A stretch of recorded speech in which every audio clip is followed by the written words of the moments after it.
アーチアゴルファーの悩み、っ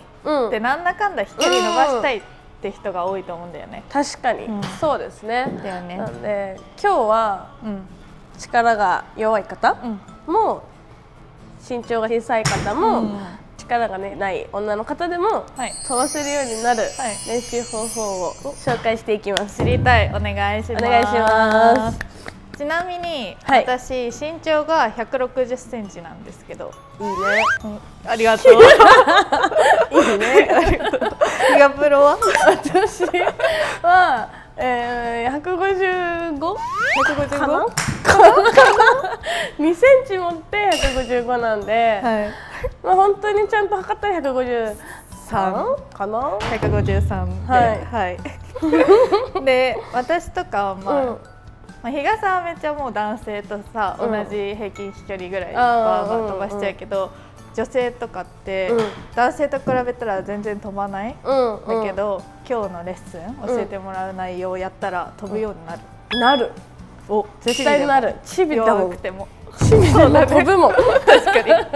お願いします。いきます。なので今日は力の弱い人でも飛ぶようになる練習方法をいくつか持ってきましたので、やっていきましょう。お願いします。お願いします。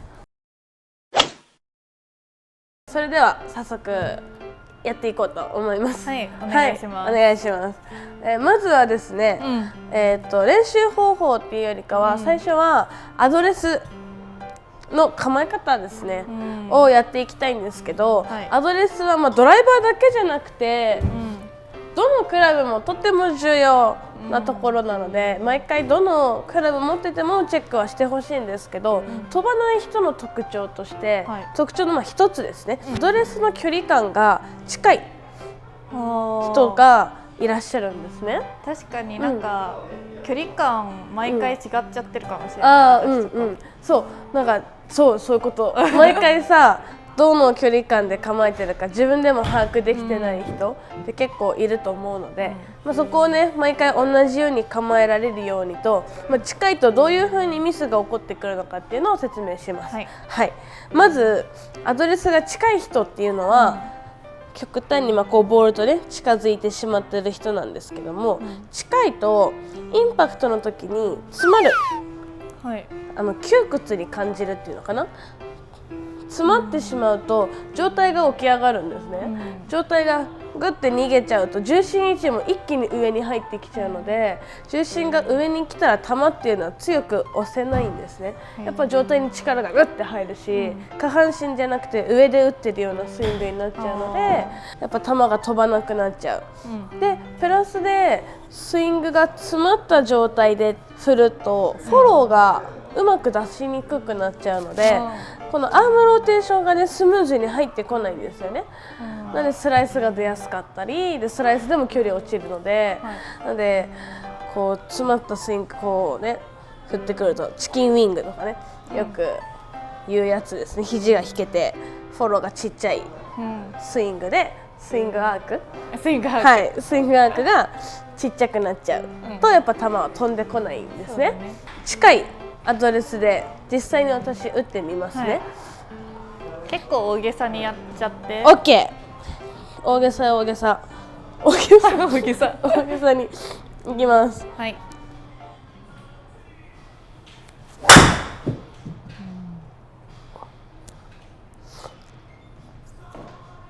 はい、こんな感じでございます。今のですごい近くに立って振った時のデータなんですけど、トータルが211、キャリーが178、やっぱ私の中では飛んでない方なんですよ。普段より30ヤードぐらい距離が平均的に落ちてる状態です。ヘッドスピード自体も 37.8 で全然出てないので、やっぱヘッドスピードも走りにくい状態なんですよね。距離が出てこないということがなってしまいますので、やっぱりある程度アドレスの距離感っていうのはしっかり取った上でスイングしてほしいので、ちょっとアドレスの取り方をやっていきましょう。まずアドレスの構えた時っていうのは、ドライバーだったら余裕持って拳2個分ぐらいは開けててほしいんですよ。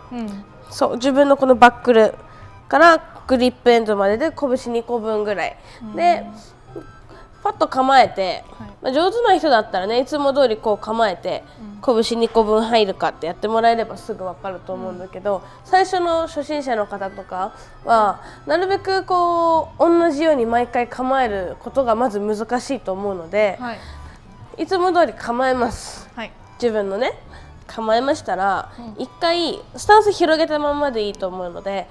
直立体を起こして、はい、クラブをだいたい腰の高さぐらいに持ってきます。でこの時に両肘が伸びてるように注意してください、はい、肘が曲がってたらまた距離感変わっちゃうので、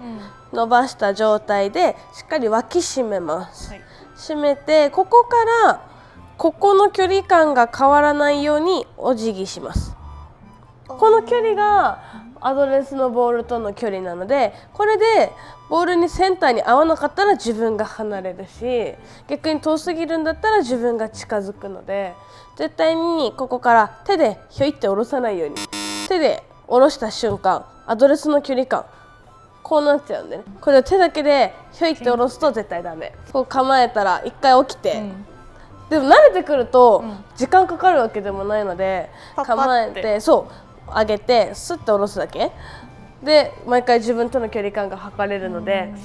これは別に飛ばない人とか関係なくやった方がいいです。みんな今のをやると、お尻が上ちゃんと向いてる感覚は感じるから、綺麗なアドレスかもって。そうだね、そう当たりとか言ってちゃんと股関節からお辞儀するとお尻っていうのはちゃんと骨盤がね前傾した状態になるので、ちゃんと下半身にも力入りやすい。これが手だけでやる人っていうのは逆にこう骨盤が後傾した状態でのアドレスっていうのはダサいし力も入らないので、お尻クッと上げた状態でやるようにしてください、はい。じゃあアドレスができましたら、次実際にスイングの練習方法を紹介していきます、はい、でさっきのアドレスの延長線になるんですけど、こうアドレスが近くて詰まる人っていうのは重心バランスがこう前後のねがつま先に来るんですよ。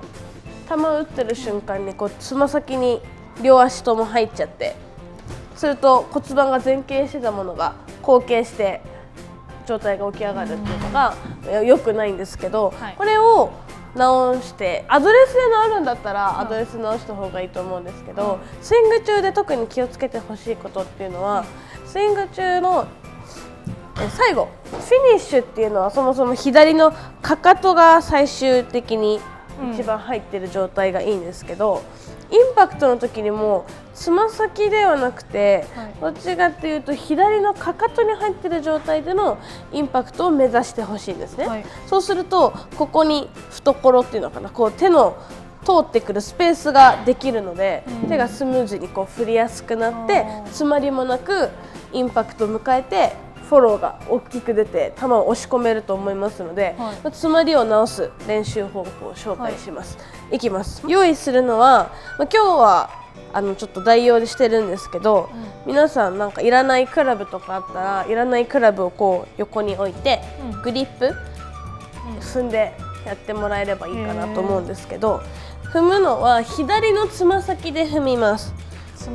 ま先だけ、こういう状態ですね。これダメなのは全部。まずじゃあ素振りからいきましょうか、左のかかとに入れるように強制的にこう段差を作って、もうそもそもかかとに入っている状態で振っていくんですけど、構えたらもうこれ踏んでれば絶対かかとに入ってくるので、でかかとに入ったら左のお尻が後ろに引っ張られてる感覚が分かるようになってくるんですね、悪い人っていうのは前に出るんですけど、かかとに入るとちゃんとね左のお尻に入ってくるんですよ、この感覚をつかむための練習です、素振りだけでももちろんできるし、球打ってもこれはいいかなと思いますので、ちょっと実際に打ってみようかな、じゃあ実際に球打っていくんですけど、最初は、思いっきり飛ばしに行くっていうよりかは、自分のちゃんと重心位置、つま先じゃなくかかとに入っているかどうかを確認しながら、ゆったりのスイングでいいのでやっていきます、でちょっとやっていきますね。本当に5割ぐらいでポーンといきます。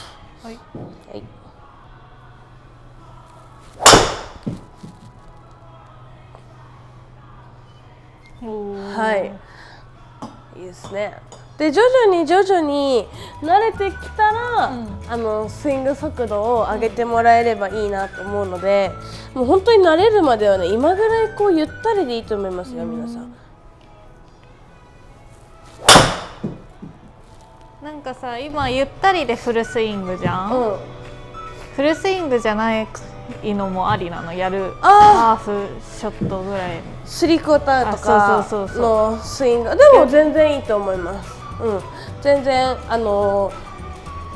の辺で止まってもいいんですが、注意したいのはこれ左のお尻に入ってくるように腰の回転を入れてる練習なので、3クォーターで止めようと思って、振り切れてない状態、腰回ってないですよねこれで止まっちゃうのは練習の効果が半減になっちゃうので、そうだ、ゆっくりでもなるべく振り切った方がかかとに入ってくる感覚はつかみやすいと思う。じゃあフルの方がおすすめだね。おすすめはおすすめこれね意外とねやってみると分かると思うんですけど、割とねバランス取るの難しいんですよ。みんなだいたいこう図の目ってこっちに入るだけど、スイング中ってねかかとに入る感覚って多分あんまりね感覚としてつかめてないと最初ね気持ち悪く感じるかも。じゃあしっかり振ってみましょう。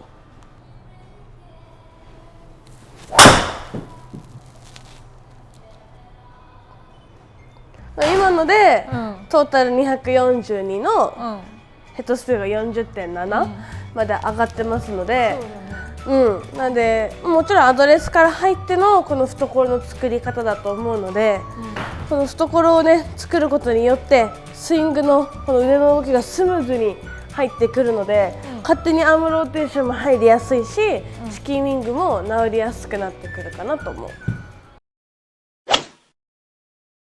それでは練習方法2つ目やっていきたいと思います。はい、お願いします。はい、まずですね、身長が高い人とちっちゃい人では、やっぱり高い人の方が有利なわけじゃないですか、飛ばすにあたっては。そうなの？やっぱだって高い方が筋力とかもちろんね筋力もあると思う。でも私最近筋トレしてるんだけど、距離ちょっと落ちたあ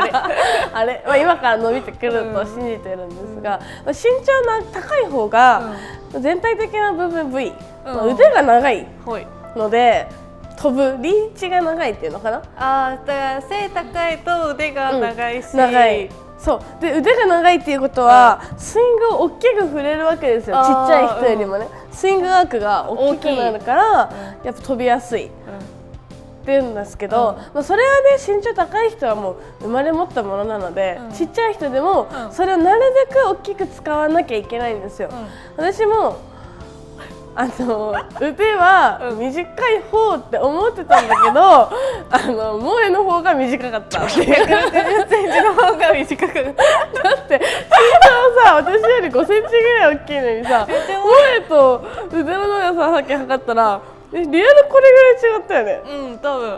分短いですでもこの腕の長さはね人それぞれだと思うから、どうしようもないので、ここをね短いなら短いなりに大きく使う練習をしていきましょう。じゃあちょっと説明します。ぜひお願いします。いきます。まずですね、どっちも大きく使いたいんですけど、どっちかというとフォローっていうのはインパクトを打った後なので、ちゃんとねスイングの軌道が安定していれば勝手に大きく振り抜けるものなんですよ。チキンウィングだったらね、修正しなきゃいけないんですけど、バックスイングですね、大事なのは。バックスイングで飛ばない人の特徴の一つとして、やっぱ手先でパッと上げてこの腕をねちゃんと使い切れてない、こういう状態ですね。手上げ、これはね何回か動画でも言ってるんですけど、もったいないですよね。せっかく大きく上げたら飛ぶのに、自分の体の近くにひょって簡単に持ってきてこのまま打っちゃうと、球っていうのは強く押せてこないので、ちゃんとねしたトップを作る練習をやっていきましょう。まず持つクラブはドライバーでいいかな。アイアンでもいいと思います。でも私はドライバーでいきます。ドライバーを前につきます。左手で持ちます。右手はつかなくて大丈夫です。右手は正面にアドレス構えたところから、このね棒はなるべく動かないように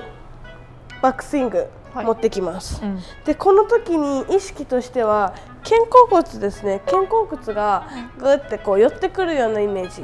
を持ってほしいです。これが肩甲骨が寄ってこない人、手上げっていうのはこういう状態ですね。こうなってしまうと本当に腕っていうのは短くなってしまうので短くなってしまう短くはならない変わりません短くはならないんですけど、なるべくこのね短い腕っていうものをしっかり大きく使えるように入ってくる、でここでクラブは別に持っても持たなくてもいいんですけど、左手を合わせてあげれるといつもよりも肩甲骨がねぐーっと左の肩甲骨が引っ張られてる感覚があるはずなんですよ。これさ、手届かない場合はさ上げすぎってこと？いや上げすぎじゃないです。手が届かない場合は肩が、これに対して肩が入ってない、回転不足なだけです。なのでこれゆっくりやるとね届かないのよ。これに対してグッと体持ってきて掴んじゃえばいいから、左手を。じゃあもう勢い勢いも大事時にはね時には勢いも大事なんで、今ので右手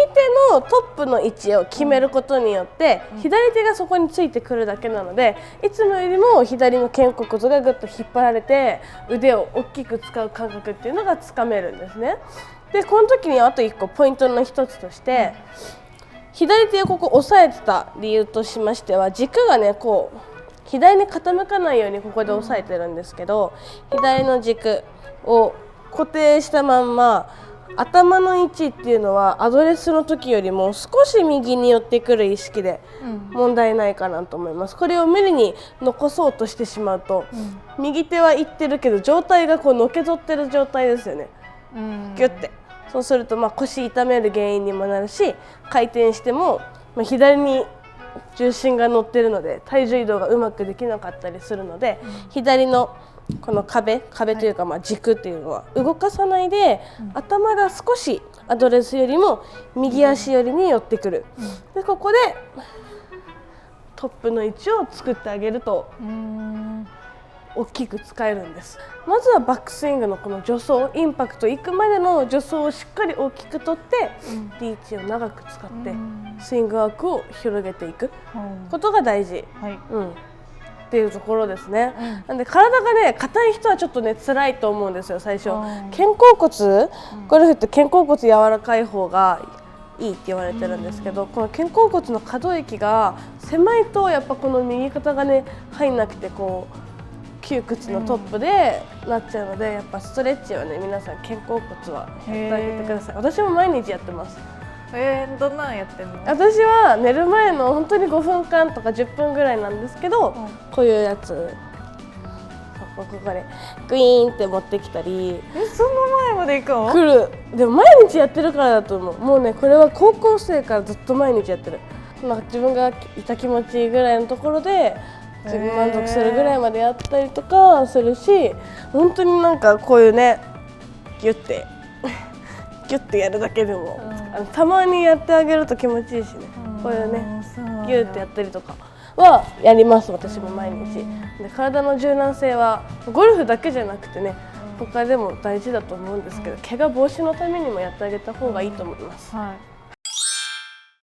じゃあ、本日のまとめを喋りながら球を打っていきます。まずはアドレスです。アドレスは近すぎないように気をつけましょう皆さん。アドレスを構えたら腰の高さまで上げて肘伸ばして股関節から前傾、近いなら離れます。でスイング中はしっかり左のかかとに入ってくるように意識するのと、腕をねしっかり大きく使うようにスイングワークを大きくしていきます。じゃあ打ってみましょう。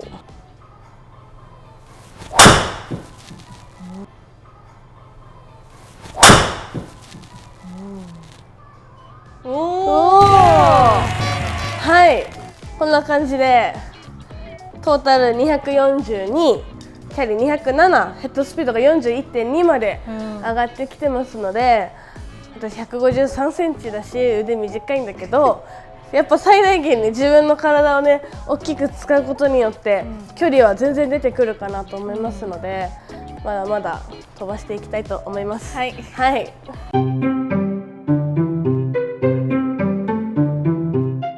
本日の動画はヘッドスピードを上げる練習をしていきます。はい。今までにもヘッドスピード上げる方法っていうのをいろいろやってきたと思うんだけど、今回その中でどんな内容になるの？今日は、ですね、今までなんとかトップの位置とかいろいろやったけど、今日はねタイミングの取り方、スイング中やっぱタイミングがずれると振り遅れだったりとか、手が先行して引っ掛けとか出るから、正しいタイミングの取り方、まあ主に下半身ですね、やっていくのは下半身でタイミングを取るやり方をやっていこうかな。私もよく振り遅れますこうなったらまあそれもね治ってくるかなと思うのでやっていきましょう。はい、お願いします。特にラウンド中とかも距離出なくて悩んでる方いると思いますので、出ない人は見てみてください。ということで早速やっていきたいと思うんですが、萌が代表してやってもらうまあレッスン前とレッスン後でどれぐらいヘッドスピード、まあ距離が変わるかどうか見ていこうかなと思うので、萌の出番です。はい、頑張ります。お願いします。行きましょ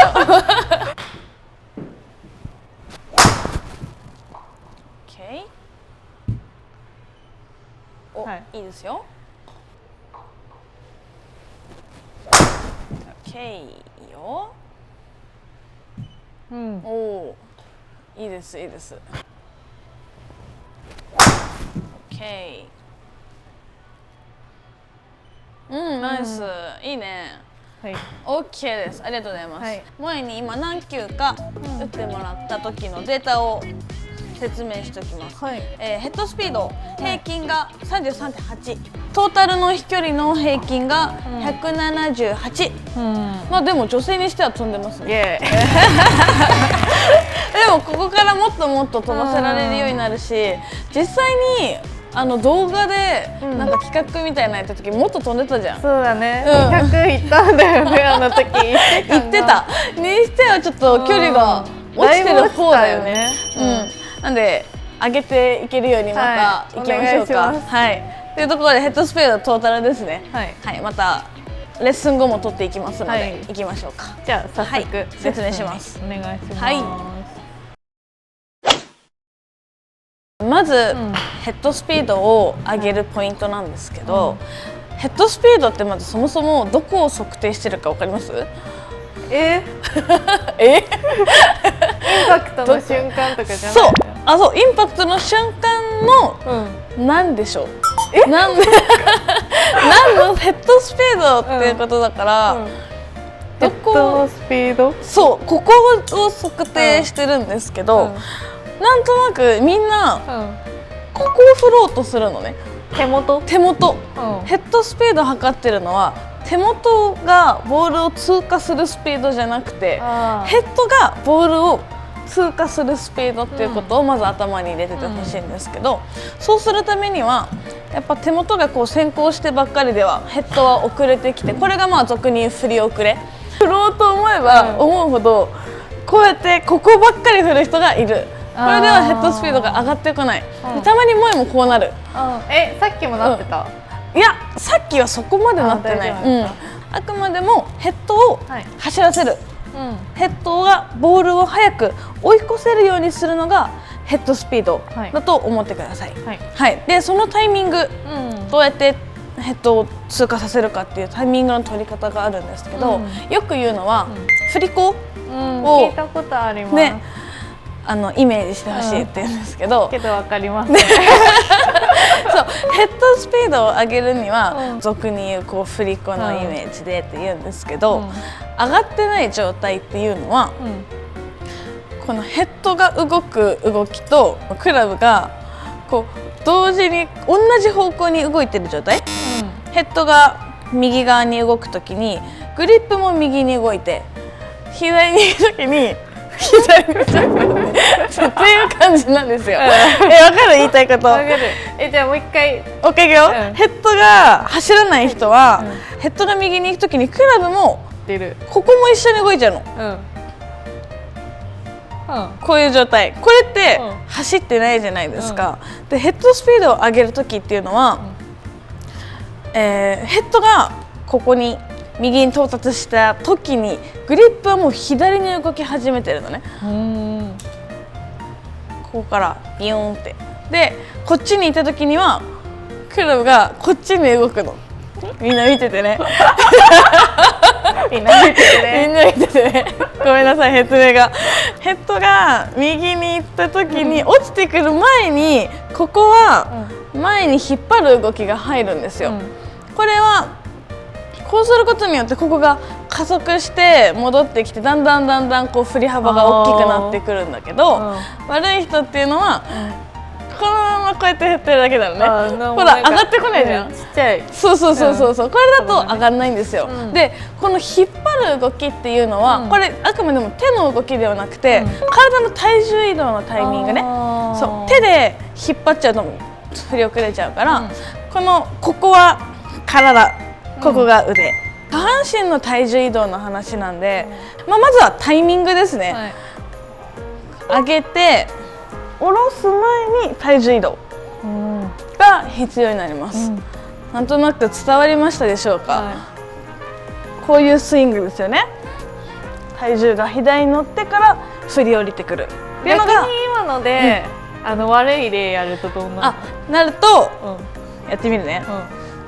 やったことないけど、こうやって同じタイミングで振ってる。振り降りてくるタイミングと体が揺れるタイミングが一緒じゃないですか。でもいい時は降りる前に左に。違う。わかる？わかるよ。よかった、伝わって。これが体重移動のまずタイミングです。これが一つ。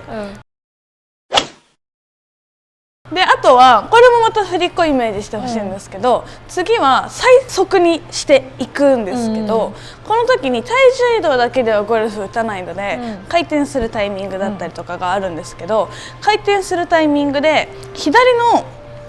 膝をうまく使えるようにしてほしいんですね。で体重移動だけで打つ人って、乗って左膝が曲がったまんまこういうフィニッシュになっちゃうと、これもうまく下半身を使えてない状態で、まだ回転しきってない状態なので、この動きを入れやすくするために左膝を打った後しっかり伸びてる方がいいんですけど、伸ばすタイミングですよね。伸ばすタイミングがまた次重要なんですけど、よく地面反力って聞いたことある？あるよね。地面をなんとなくこう蹴ってるような動きを入れていきたいんですけど、イメージとしてはブランコこうや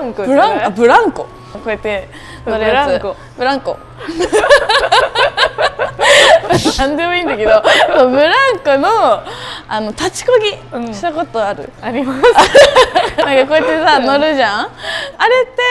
高く上げようとする時って、こう降りてくるタイミングで膝をこうキュッて曲げて加速させるじゃん。これと同じ。降りてくるタイミングで沈んで、でも沈みっぱなしだと加速しないから、沈んでヒュッて伸びるじゃん最後。でしゃがむ時にもう一回沈んで伸びてっていう動きをスイング中でイメージしてほしいんですけど、これがブランコだとすると、ここに降りてくるタイミングでヒュッて降りてくるタイミングで膝がでも伸びる、伸びる。この動きをスイング中に取り入れられると、これがいわゆる地面反力になってくるんですけど、降りてくるタイミングで、ここで踏んで伸びる。大げさにやるとこういうイメージ。沈んでるの分かりますよね。横移動だけよりもさらにヘッドが加速するポイントになるので、伝わったかなみんなに。やってみたら分かるかもね。そうだね。実際に皆さんもイメージつきにくい時はこうやってクラブを振ってて、まずは体重移動のこのタイミング、こう横にね、入ってくるタイミングプラス降りてくる前にさらにこの膝を使うとここでピュンってヘッドが速くなるのが分かるので、それやってみると分かりやすいかもしれないです。まず体重移動のタイミングね。そう足もう少し開いた方が分かりやすいと思う。そうそうそうそう。で、そう降りてくる前に左に乗る。そうそうそうそうそうそう。そうそうそうそうそうそうそう。いい。さっきよりなんかスイングワークが大きく見える。いいよ。じゃあ打ってみましょうか。いけるかな。いけるかな。オッケー。いいよ。いいね。タイミングちゃんとつかめてる。おお、すごい。すごいすごいすごい。本人びっくり。一番びっくりしてる。いい。なんかそんなに振ってる感ないけど、上がってるね。素晴らしい。1球目から。もう1球ぐらいやってみる。3球ぐらいどうよ。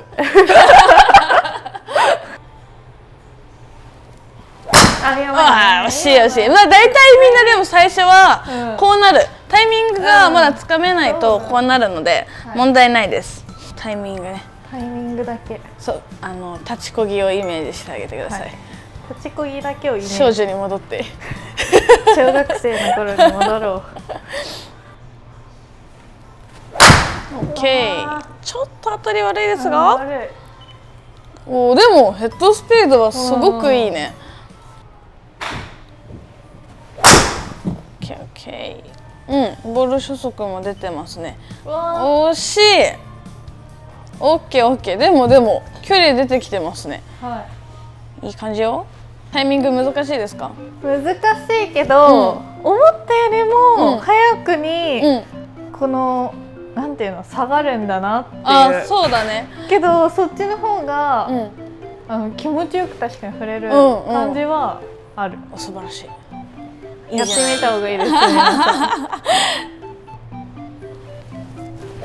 オッケー、ナイススイング。おお、ナイス。いいね。いい。ナイススイングです。掴んできた。掴んできた。何球か打ってくれれば、多分自分の中でタイミングつかみやすいと思うので、ちょっとこれでデータ説明してみましょうか。お願いします。はい。ということでちょっとレッスン後に萌えに何球か打ってもらったんですけど、タイミングどうですか？タイミング打ってみて打ちやすかったか？最初はなんか多分自分のいつもの感じと違うから違和感だったけど、やってみるとあれめっちゃ気持ちよく振れるってさっきも言ったけど、なんかスイングが安定というか。なんか綺麗に振り抜ける。おお、いいことですね。だからすごい気持ちいい。最高じゃないですか。じゃあその感覚で振ってもらってる感じでちょっとデータを見比べていきましょうか。レッスン前がヘッドスピードの平均が 33.8 だったのが、レッスン後の今ヘッドスピードの平均 36.3 まで上がってるので、だいぶ上がりましたね、ヘッドスピードはね。で距離なんですけど、トータル距離がさっき178ちょいだったかなが、今平均で188まで上がってるので、まあ飛距離伸びましたね。10ヤードぐらいトータル距離は伸びてるかなと思います。なんですけどヘッドスピード 2.5 ぐらい上がってるのか、2.5 ぐらい上がった割には距離がまだ10ヤードしか伸びてないっていうのは、まだちょっとタイミングがねまだやりたてで掴みきれてないっていうのもあって、ミート率が少し若干落ちてしまっているので、これはねちょっと球数打ってもらって自分のタイミングをやっぱ毎回同じタイミングで打てるようにしていかないといけないかなっていうのはあるんですけど、飛距離はね今のタイミングさえ掴んでもらえれば上がってくるかなと思いますので、っていうところで。これさ、今日はドライバーでやったけどさ、アイアンも何でも関係することなの？そうだね、アイアンでもやっぱ基本的に振り方の基本は一緒なので、このタイミングの取り方もアイアンだから違うっていうわけはないと思うので、同じ振り方でイメージしてもらえるといいかなと思いますね。はい、習得できるように頑張ってね。これいい。結構本当になんか最近自分のスイング気持ち悪いなと思ってて、違和感がね、今日これやったら本当にフォローもなんか気持ちよくあんまり詰まらず振れる感じがあるので、フォローがねいい。でっていうことはヘッドが走ってるからそういうことか。振り抜きが気持ちいいっていうのはうんそういうことだと思うので、皆さんも萌えが絶賛してるのでやった方がいいやってみてください。やってみてください。はい。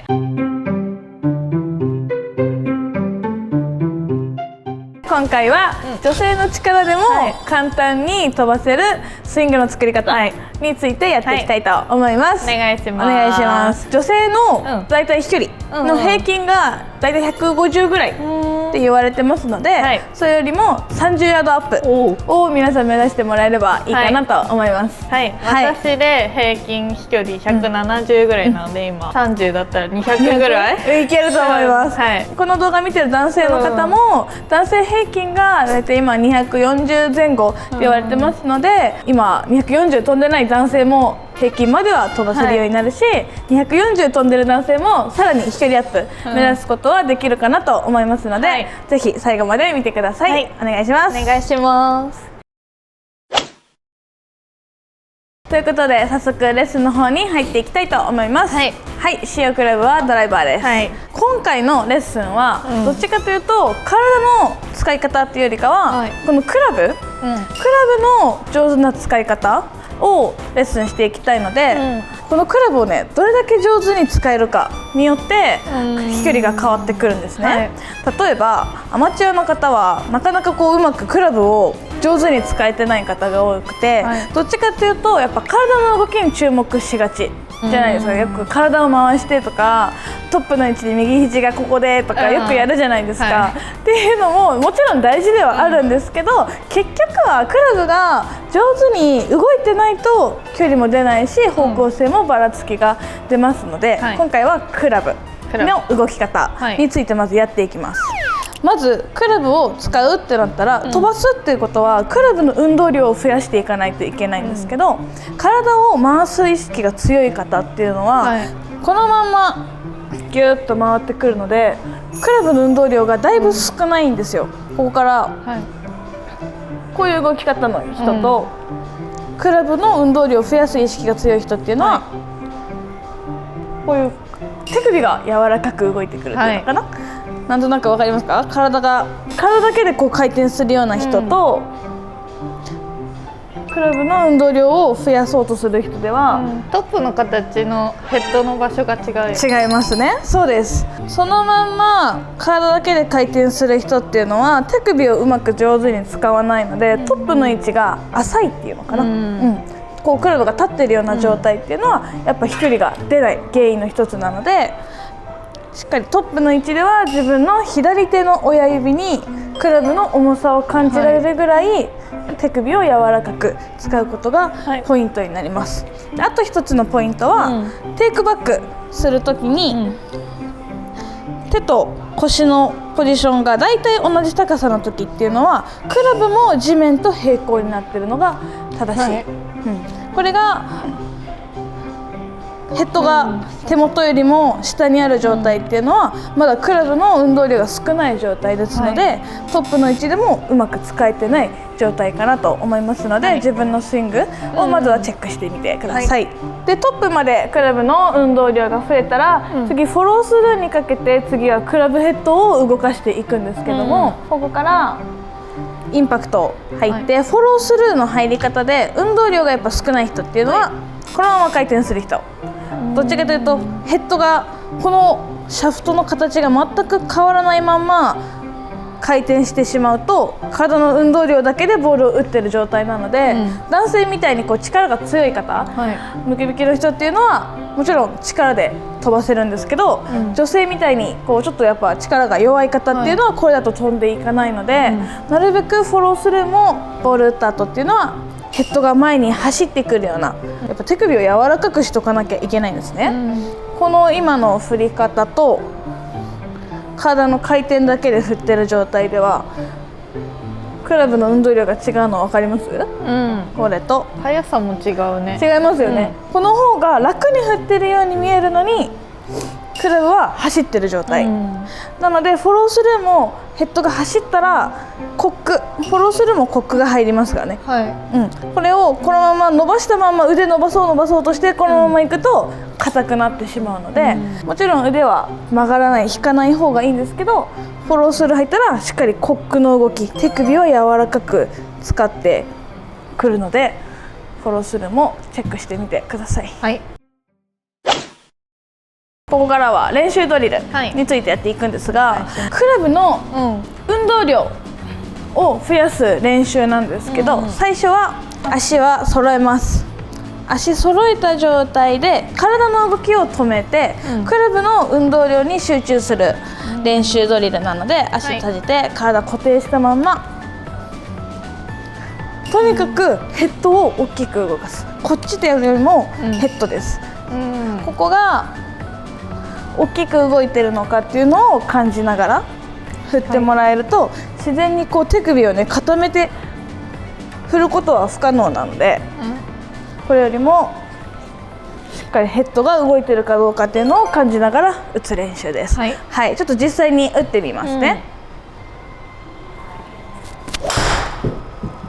こんな感じで、手だけでこう振ってる、体はほぼほぼ動かしてない状態なんですけども、今の状態でも188飛んでるんですよね。なんで力ではないんですね。そう、どれだけ効率よくクラブをこう動かせるかっていうのを分かっていただけると、本当に楽に飛ばせるようになる。で、気をつけして足揃えて振れるようになってきたら、ヘッドが走る感覚を掴んできたら、徐々に自分のスタンス幅に戻して、まだ体使わなくていいので、足揃えた状態でもこういう素振りをしてもらうと、でプラスこうゴムティーとかで素振りするといいと思うんですけど、ゴムティーにこう構えてボールなしでセットせずで、ここから常にこうゴムティーを触れるように、そうするとスイング軌道もぶれにくくなってくるので、この時注意なのは手で返そうとして、こういうスイング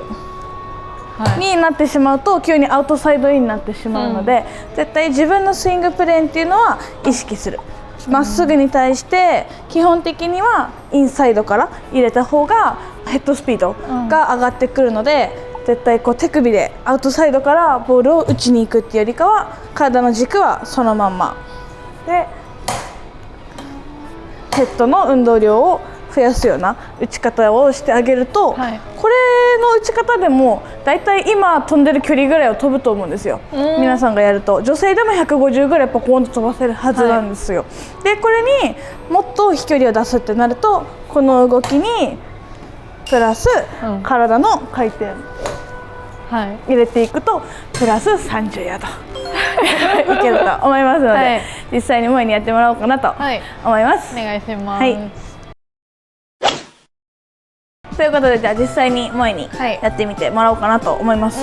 最初普通に振りますか。右行きました。右。お、170だ。上手に170打ちました。まあ大体こんな感じですよね。で今の萌えみたいにボールがこう捕まらずにこう右に抜けていく人も、このクラブの運動の仕方が間違えてる状態、なので今のドリルやるとボールがこう捕まるようにドロー系に変わってくると思いますので、やってみましょうか。そう、まずは、足揃えて体の回転は抑えて、腕だけでこう振ってみましょう。腰はちょっと動いていい？回りますね。そうそうそう、柔らかく。そうですそうですそうです。意識するのは手じゃなくてヘッドの運動量できるようになってくると、次スイング軌道もプラスで意識してあげてほしいです。なるべくインサイドよりからそう常に同じところで P をペチペチ叩けるようにでもできてますよ。できてる？できてるできてる。そうです、できてます。そう楽に今ぐらいこう振ってもらえるといいかなと思うので OK。 じゃあボール打ってみましょうか。これ前傾も作ってる？ある程度こう、あんまこう深すぎなくていいので、楽に一番構えられるところで、あんまりこうペチャってくっつけすぎても動きにくいから、拳1個分ぐらいまでは OK かなと思います。いきましょう。楽にね。そうできてるできてる。もう一回いきましょうか。はいいいよ。ちょっとはいボールが低いので、うんもう少し上半身が突っ込まないようにインサイドからちょっと軌道も意識してみてください。OK ナイス。いいと思います。こうやってこうボールが捕まるようになってきてるので、じゃあ次足幅ドライバーぐらいに捉えて、まだ体の回転は意識するよりも、ヘッドの運動量を意識して、一回滑りからいきますか。そうもっと楽に、これも連続でこううわーっていかなくていいので、体じゃなくてクラブです。クラブ。そういいナイススイングです。いいよ。いける。そうまああと1回。そうです。いきましょうか。はい。そううまい。ボール捕まってる。もう一回。はい、そういいね。けどでも今までこう足くっつけて体ほぼ使ってない状態で、やっぱ160ちょい飛んできてくれるので、これにプラスタイミングよくこう体の回転が入ってくると30ヤードアップするので、やってみますか。やってみます。 OK。 今捕まってますね。ナイス。捕まりすぎてる。大丈夫。今のでも悪くないですよ。もう一回いきましょう。はい。 OK。 ちょっとヒール寄りに当たっちゃいましたが、いいですよ。でもこうボールが今みたいにこう捕まってる状態っていうのは、こうスライサーからしたらいい状態、逆球になってるので修正できてるので、これを嫌がって変に調整すると、またヘッドが開いて、こういう打ち方、ヘッドがね走らないような打ち方になって飛距離が落ちますので、全然問題ないと思います。こういうボールが出てるのは。OK。 これはね、あんまりやっぱヘッド走ってないです。一生懸命振りすぎですね。うわ、めっちゃ上がってる。体でめっちゃ打ってるって感じ。トップ作ってみて。もうそれで上げすぎぐらい。この辺でいいですね。そう止めるぐらいで、そこでそうで左手の親指に乗ってなきゃいけないです。クラブが左手の親指に、そこまでコック入れますね。これがここと手元の位置が変わってなくて、これとこれではクラブの動きが違うじゃないですか。乗ってない、乗ってる、ではこれぐらいまた変わるわけですよ。手元は動いてないのに、これで距離が伸びますので、手をこの状態でこうやって振っても意味ない。ここからこっち、こっち。そうさっきよりめちゃくちゃスライスだけど、これ多分スイング軌道今意識してないんで、でも今ぐらい抑えてるトップでもちゃんと上がってますよ、トップの位置は。OK ナイス。ナイス上がってきてる。はい。そう今のトップの位置です。今の良かったね、トップ。悪くないと思いますよ。そうフォローもしっかり出して、ここからフォロー出してみて。そう逆コップがビュッと入ってくる、体回って、そうでここからフィニッシュ。おおこの状態、フォローもね、なるべくヘッドを前に出すような意識でピュッて振って。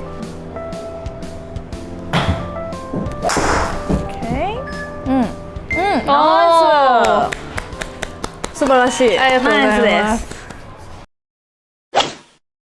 ということで、萌えに今打ってもらったんですけど、今の運動量の意識で170から194ぐらいまで今上がってきてますので、やっぱこう運動量を意識すると上手にヘッドが走ってボールが飛んでくるかなと思います。ど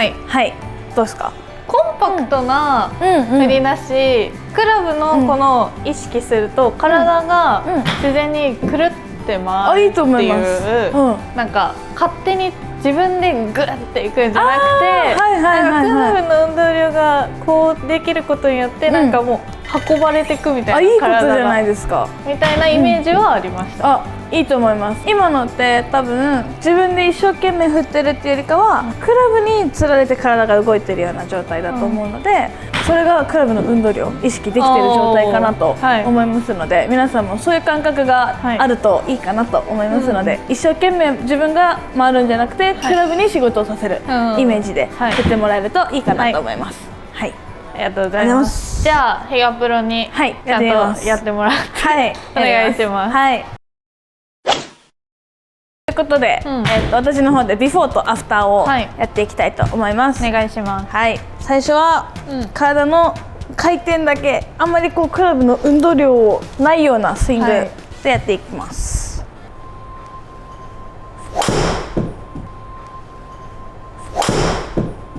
こんな感じになるかなと思います。なかなかこう振り抜きも感じられないんじゃないかなと思いますね。次、運動量を増やしたパターン。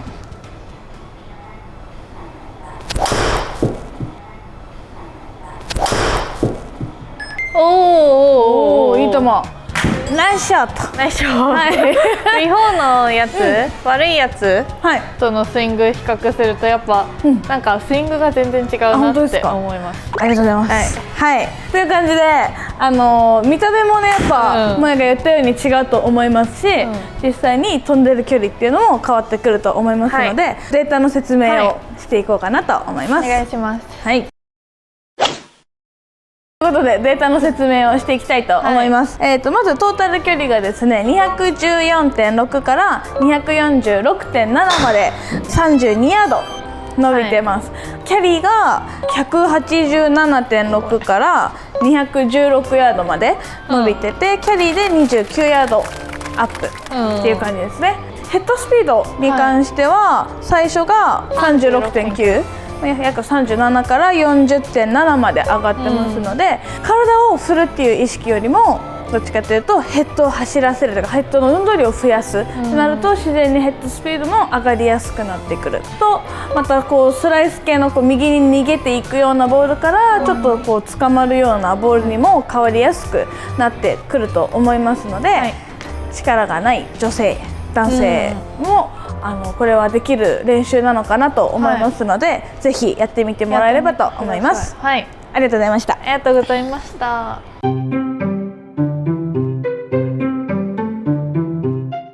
本日のテーマはドライバーの飛距離アップについてやっていこうと思うんですが、今までいっぱい飛距離アップの動画出してるじゃないですか。その中でも今回はインパクト。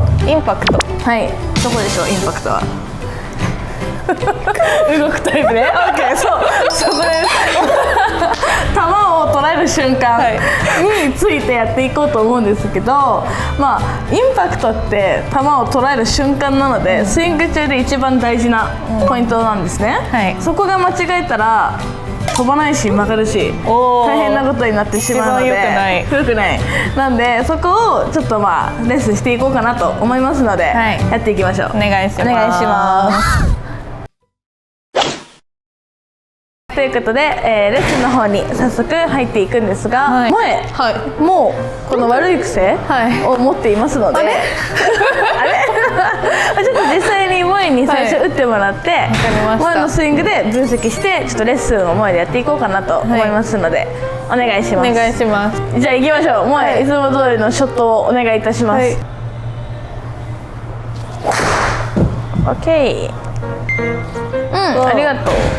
これでじゃあちょっと萌のスイングを見ましょうか。インパクトの瞬間、これ見てください。この時ですね、これは右肘に注目してほしいんですけど、右の肘が伸びてる状態、ちょっと多少曲がってはいるんですけど、あれが本当は右肘と体がくっついててほしいんですよね。今の萌のスイングっていうのはちょっと右肘がこの体から離れたところに行ってしまうことがあるので、これ前傾角、体構えた時よりも前傾が立って当たってるんですよ。なんか思ったより直立だなっていうインパクトに見えると思うんだよね。アドレスがここで、アドレスの萌の前傾角っていうのがだいたい64度。なんかもともと浅いね。もともと浅い。そこからビヨーンときて、ここねお尻が前に来てしまってるので、64からでも68とか前傾が浅くなってる状態、なので右肘が伸びるから起き上がってきちゃうので、ここのインパクトの瞬間っていうのを右肘は体にくっつけた状態でインパクトあ、そんなくっつけた感じ。そうで、なんでくっつけて当てたいかっていうと、インパクトで右肘がパーンって伸びてしまう人っていうのは、そもそも状態が浮く、構えた時よりも前みたいにこうパーンって状態が浮くし、浮いた状態からフォローっていうのは力が入ってない状態なので、うまく球にパワーを伝えきれてない状態で、さらにボールっていうのは当てて終わりのものではなくて、当てたらフォローでもしっかり球をね押し出してほしいので、この押し出す時に右肘がもう伸びてしまうと、押すことができないでもうそのままパーンって振るだけになっちゃうから、右肘が曲がったインパクトから球を押し込むためにもここはまだ曲がって打っててほしい。力強さ。そうっていうのを欲しいから、今日はこの右肘ですねについてやっていきます。で前みたいに伸びると、もっと極端に伸びる人いるんだけど、もっと伸びる人って手元のここグーってなって、そうここがヒューンって、ここが伸びるじゃん、ってことはフェースはどこ向く？右そう右向くから今みたいにプッシュアウトとかしてますね。そうなのでインパクトの形についてね、やっていこうと思います。お願いします。ということでレッスンに入りますが、インパクトでさっき右肘って言ったんですけど、まず右肘この形を作るためにも、インパクトだけで作ろうとしてもなかなか難しいので、まずはアドレスからトップの位置までの右肘の動かし方を説明します。右肘がインパクトで伸びる人の特徴として、アドレスで結構癖がある方が多くて、右肘の向きですね、アドレスの時に肘がこうあっち外向いてる状態っていう方が結構多いです。こういう状態です。こういう方っていうのは、そのままバックスイングにこう上げてくる時っていうのは、肘がこういう曲がり方しながら上げてくるので、脇が開きやすい。シャフトクロス。そういいね、シャフトクロスとか知っちゃってるんです。知っちゃってる。成長。さすがすぎる。そうこうやってグーッと入って脇が開くと、クロスになって、これを無理に戻そうと、インサイドから戻そうとして手元が浮いてくる人もいれば、ここからそのままボールに向かって球を打ちに行く人っていうのはアウトサイドからボールを叩きに行くような感じで振ると右肘が伸びてくるので、こう肘がこういう向きに曲がった瞬間、アウトから来ようがインから来ようが、手元っていうのは浮くし、右肘っていうのが伸びてきやすくなってしまうので、まずはアドレスの右肘の向きですね。右肘っていうのはこう自分の方に向いてる状態にしてあげるといいので、グリップの握り方ですね、どっちもそうなんですけど、左手も同じように自分の方に向いててほしいので、ちょっとこう上から腕を下ろすような動きでクラブを握ってあげる。で右肘はこっちもキュッてこう回して、上からっていうよりかはどっちかというとね、こう下から回してほしいんですよね。下から。そう、こっちから。でこれにも理由があって、左手は上からこう下ろすように握る、右手は肘の向きは変わらないんだけど下から入るっていうのは、次肩のラインだったりこの腕のポジションのこの持ってき方によるんですけど、左腕っていうのはアドレスの時に右肘よりも上にありたいんですよ。これがこうなる人、肘の向きは自分の方に向いてるけど、右手が上にある人っていうのは肩のラインがどこ向いてるように見えますか？肩のラインは、目標方向に向かっているよりも肩がどこに傾いてるか。目標方向には向かってない。そうだよね。めっちゃ曖昧な答え方してるんですけど、こっち。そう左だよね。そう左肩の右手がまあ上に来たら右肩が前に出るので、シンプルにこう肩って左向きじゃないですか、目標方向に対して肩はまっすぐだったよね、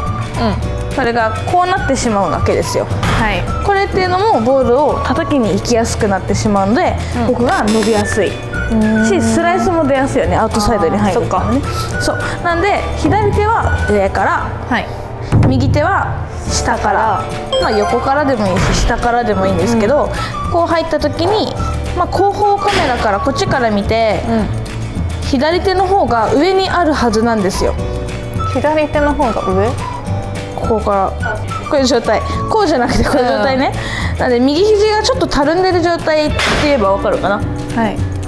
こからこういうこと、これが悪い、これがいいっていうところです。ここからやっとアドレスができたら、アドレスのこの肘の向きっていうのはずっと変わらないですね。これが外に入ってくることはないので、ここからそのまんま開けて入ってくると、さっきみたいに右脇が開かないんですよ。ここがギュッとそのまんまです。悪い時っていうのはこうなってしまうので、まあ、右肘の動きだけ見れば分かると思うんだけど、まあ、アドレスから肘の向きは気をつけてくださいということと、バックスイングの時にこういう腕をこっち側に回す動き、まあ、内旋する動きっていうのは絶対入れないように、どっちかっていうとこう外旋ですね。肘を支点に手が外に倒れてくるのが外旋の動きなので、外旋の動きで右手の使い方は使ってあげると、そのまんまのインパクトで右肘が曲がりやすくなってきますので、まあ、インパクトで直すというよりかはアドレスからトップまでの腕の使い方でインパクトが変わってくるよっていうので、ちょっと実際に萌えにやってもらおうかな。ということで最初の萌えの握り方いこうか。左手上で握るやん。握ります。でここの向きね。で右手はそうちょっと下から入って、そうするといつもよりも脇が締まってる感覚があるはず。あります。いいね。でそのままじゃあアドレス見た時にここで OK、 右肘少したるめましょう。ちょっとそうこの状態。そしたら左手の方がこう上に見えてるんですよ、腕が。こっちが下がってる状態ですね。でちょっともう前傾が浅いので少し深くします。手元も下げて、そうこれぐらい。でこれでバックスイングちょっとトップまで持っていきましょうか。いきます。このままこう。そしたらここが開かずに持ってこれるので、このまんまダウンスイング腰から入って、でインパクトの時にはパチンとこういうインパクトですね。かっこいいですね。そうで右肘がアドレスよりも曲がってる状態なので、どっちかというと前傾がギュッと深くなります。ちょっと体がこう丸まってくるようなイメージで持ってもらえるといいかな。そうかっこいいこういう状態めっちゃかっこよくないこれ。そうこういうインパクトを目指したいんですよ。ちょっとじゃあもう一回戻って自分で作ってみましょうか。もうちょっと肘しっかり向けて下に。そう。OK でアドレス開いて、そうです。で右肘そういいね。深くちょっとね。 OK いいよ。上げてそこからギュッと。でたまに届いてないね今。キュッと。そうです。ちょっとやっぱ丸々感じが欲しい。かっこいい。からそういい。めっちゃかっこいい。沈むね。そうですね。沈みますよ。前傾がね。でそこからフォローにかけて押し出していくようなイメージがあるといいなと思いますので、ちょっと素振りで振ってみましょうか。いいよ。もうちょっと右肘ね、インパクトからフォローにかけてはしっかり押し出してあっていいので、フォローを大きく取っていきましょう。しっかり腕左もそう絞っといて。 OK。 そうです。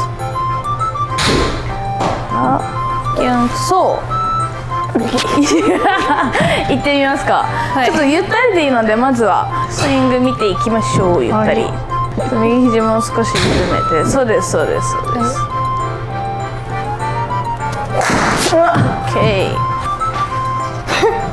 まだまだ全然伸びてますね。はい、もう一回こう、もっとがっつり右肘くっつけて。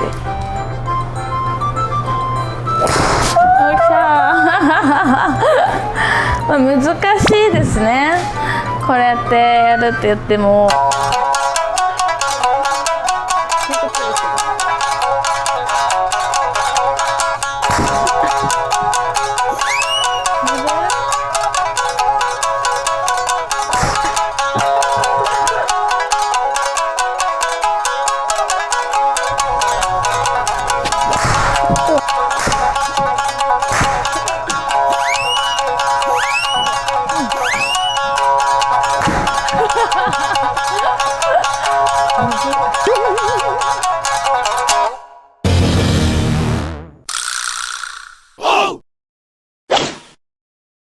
ということで、いい時のインパクトと悪い時のインパクトでどれぐらい距離が変わるのか、ちょっと実際にやってみようかなと思いますので、ちょっとじゃあ悪い時からいきましょうか。はい、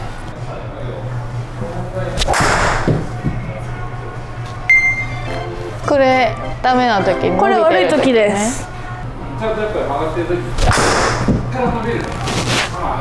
おお、ナイスショー、ナイスショー、イエーイ。今私がビフォーとアフターを打ったんですが、先に数値、左の悪い時の数値が207しか飛んでないですで、右のいい時っていうのは240、30前後ぐらい変わってくるっていうのは、ここから見るインパクトの違いに結構違いがありますので、ダウンにこれもダウンスインが入ってます。じゃあインパクトまでいきましょうか。そうですね、この時、はい、さっき言った右肘ですね。右肘が左は体から離れてる状態、伸びてる状態って言いますね。だけど右のアフターの時っていうのは右肘が体にくっついてる状態になりますので、違いますよね。そうすると、何が変わってくるかというと、左の伸びてる映像っていうのは、インパクトの時に右の肩が上がってる状態ですね。肘が伸びるので肩も詰まるから上がってきますよね。でも右のいい時っていうのは右肘がくっついてくるので、右の肩がしっかり下がったようなインパクトができるので、勝手にアッパーにもなりやすいし、ここでたまに力をしっかり伝えて、ここからじゃあフォロー動かしましょう。ちょんと OK。 もうあと1個。この時ですね、さらに右の映像っていうのは、右肘が曲がってたものを伸ばしていくので、なんなら頭っていうのはギュッと下がってきて、さっきよりも力が強く入ってるような感じ。形が違うよね。全然違うよね。なんか左の映像力入ってるのは腕だけみたいな感じの映像なので、もう体も浮いてる状態になってしまうので、俗にヘッドアップになりやすかったりとかします。で、右の映像っていうのはさらに力がフォローでもまだ抜けてない状態で、右手でこうギュッと球を押し込んで、頭がもっと下がってきてる状態かなと思います。で、さらにじゃあちょっとずつ進んでいきましょうか。ここからフォローの出てくるポジションも違います。ずっと左は肩が上がってる状態で振り抜いてくるので、あまりやっぱ力が抜けてるようなスイングになってくるかなと思います。スイング見ればよくわかりますね。こうスローで見るとね。確かに。なんで右肘の使い方、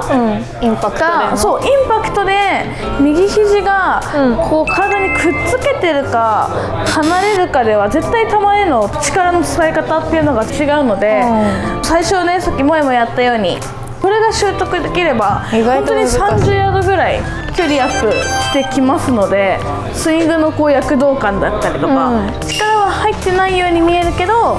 球に対してはちゃんと力が伝わってるようなスイングっていうのができてくるかなと思いますので、やっぱ右肘の影響でさ、ヘッドスピードも変わってくるもんなの、やっぱり。そういいところをついてくれました。今ので、数値見ても分かるんだけど、ヘッドスピードが左の悪い時のスイング36しか出てないんですよ、で右のいい時も 39.2 まで上がってますので、右手が伸びるってことはインパクトで、もうクラブはねどっちかというと球の当たる前で最速になってる状態、ここ手前でね、ここで伸ばしちゃってるから、でもいい時っていうのは球打ってから球見かけてのこう右手の押し込みが入るので、やっぱヘッドスピードも変わってきますね。ヘッドスピードが上がればね、もちろん距離は伸びますので、30ヤード以上はやばい。やばいねこれで私もびっくり、てかそもそもやっぱスイングしてて思うけど、右肘を伸ばした時のスイングっていうのは上体にだけ力が入って、スイング自体のこの力強さっていうのはあんまりやっぱ振ってて感じなかったので、よく多いのはインパクトの詰まりですよね、この詰まりで力が上に入ってくると思うので、この詰まりを軽減するためにもこの右腕の締まりっていうのはとっても大事なところかなと思いますので、思えばもっと飛ぶようになるんじゃないかな。いやそうだね、ということで、皆さんもやってみてください。お願いします。お願いします。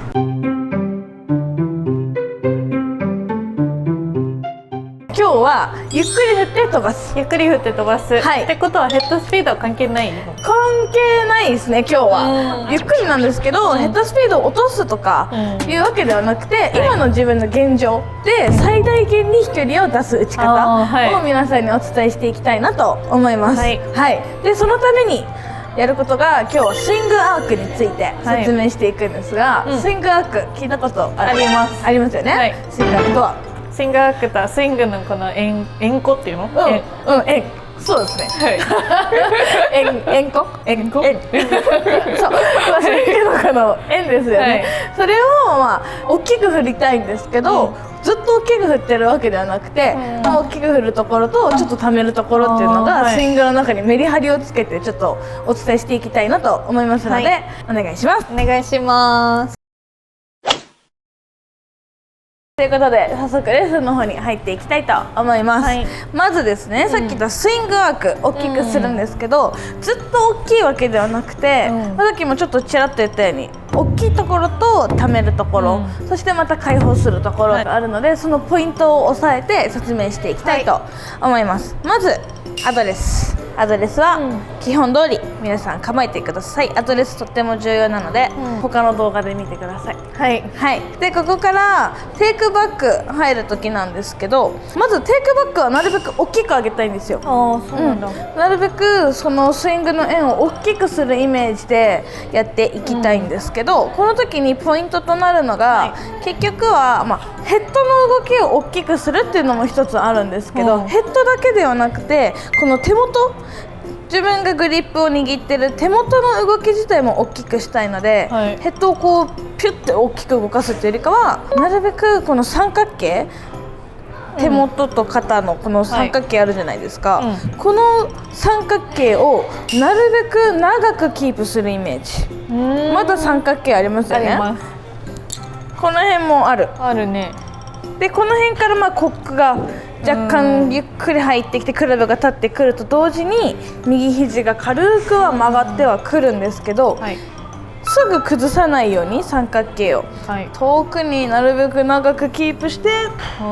確かに入ってくると全然スイングの円の大きさが違うんじゃないかなと思います。なので右肘をなるべく曲げないって言ったら変ですけど、なるべくこの三角形のキープする時間を長めにとってあげる。かといってコックを全く入れないわけではないので、ノーコックでずっとこう上げてくると本当にロボットみたいな動きになっちゃうから、この手先の手首の動きは柔らかくしながら、徐々にこうクラブはね、手元よりも上にヘッドが上がってくるんだけど、三角形をキープ、で自分で正面で鏡から見てもいいと思うんですけど、胸の高さぐらいの時に、左手よりも右手が上にあるかどうか、これ今右手が左手の上から見えますよね。見えます。これだったらスイングアークが大きくなってると思います。小さい人っていうのは右手が左手の下から今肘が見えてる状態かなと思うんですけど、こういう状態っていうのは三角形が崩れるのが早すぎる人なので、はい、なるべく大きくしてトップの位置に入ってこれるようにしましょう。はい、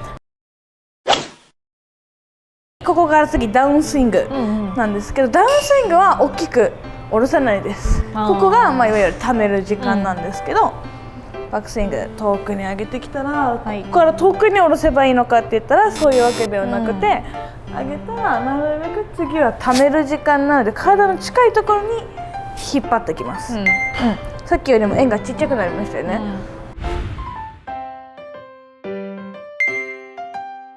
でここからインパクトに入ってくるんですが、この時ちっちゃくするって言っても、肩を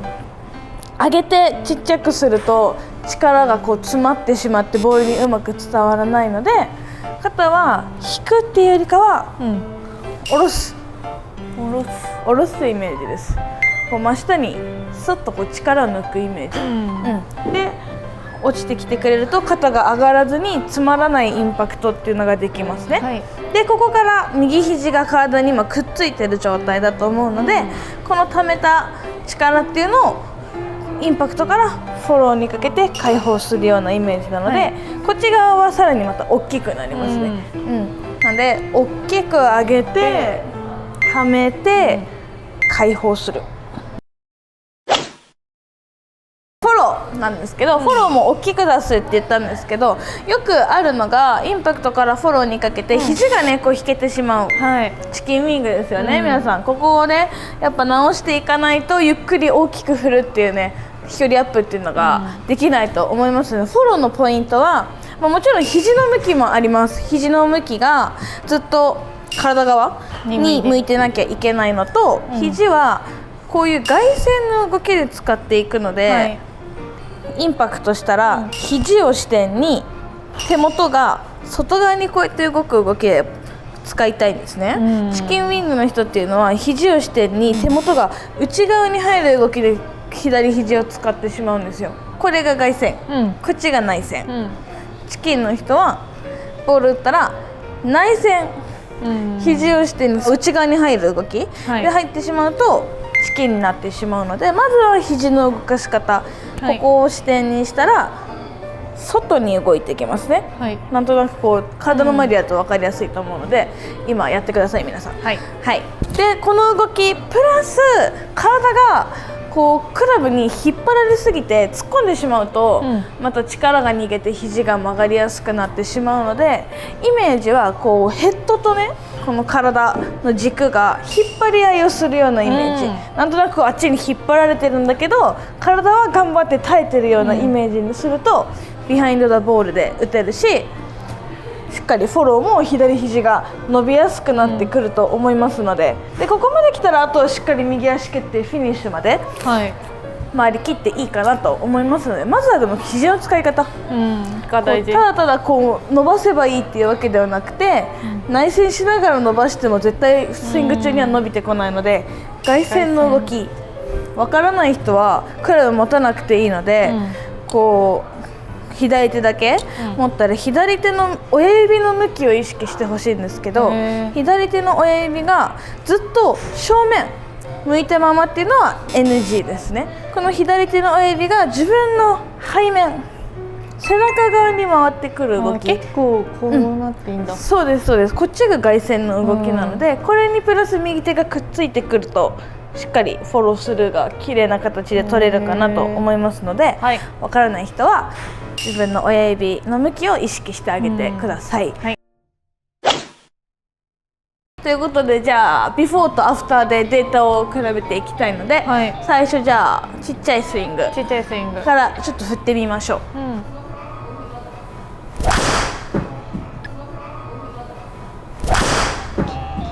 こんな感じで、はい。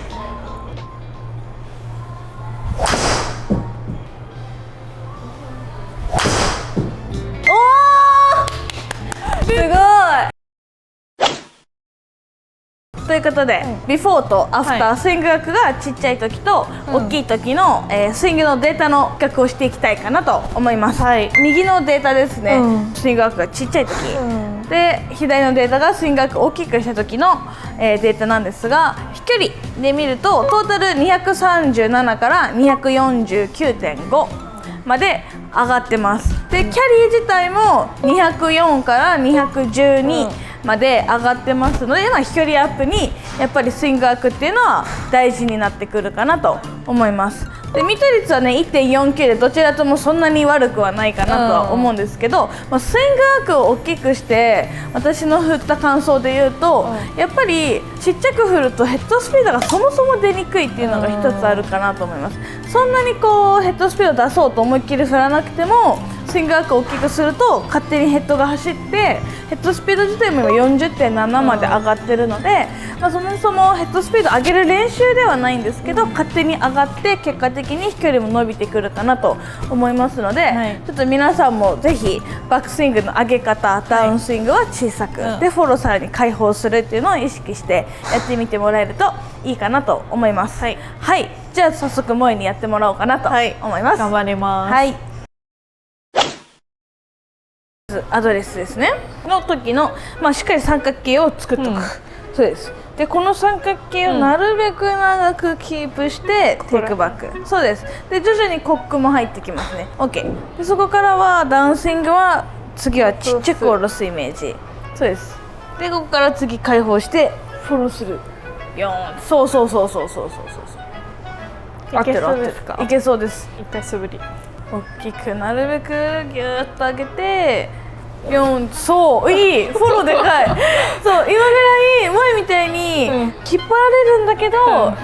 べく体は耐えてほしいですね。持ってかれてたもんね、体に負けてたオッケーオッケー、いいよ。何回か行こう。はい、よいしょ、OK。今何を天ぷらですね。そう一回フォロー出してみて。ここからビヨーンって、そうこの時にこっちじゃなくて、目標方向こっちで頭残して、ちょっと引っ張るよ。はい、耐えて、うわ無理、耐えて体重でそうこれぐらい残ってなきゃいけない。はい、あんま言うて引っ張ってないよ。引っ張ってない？あんまりそんなに引っ張るってない。体全部で体重戻していいよ、右に。そうそうそうそうそう、軸自体戻すイメージ、そうそうそうそうそう、これぐらい、耐えてください。 OK。 でかいのか？当たり悪いですね。耐える耐える耐える、お腹締めて大きく上げて、お悪くない。おお、止まってる。ナイスナイス、いいですね。はい、190、飛んでる飛んでる。オッケー、悪くない。すごいすごい。フェード。フェードです。でも飛んでますね。今ぐらいでもこうスイングを大きくすると、萌えのビフォーはないけど、萌えのヘッドスピード 35.6 でも200はいきますので、女性でもね35出すのはそんなに難しくないんですよね。ヘッドスピード自体。なんで効率よく飛んできてくれてるかなと思います。素晴らしい。最近はなんか、ちょっと190台いけてちょっと安心みたいな萌えも本人も安心して、でもだいぶ距離も上がってきましたね。また戻ってきた、戻ってきました。いい感じです。おはい、疲れ様です。ありがとうございます。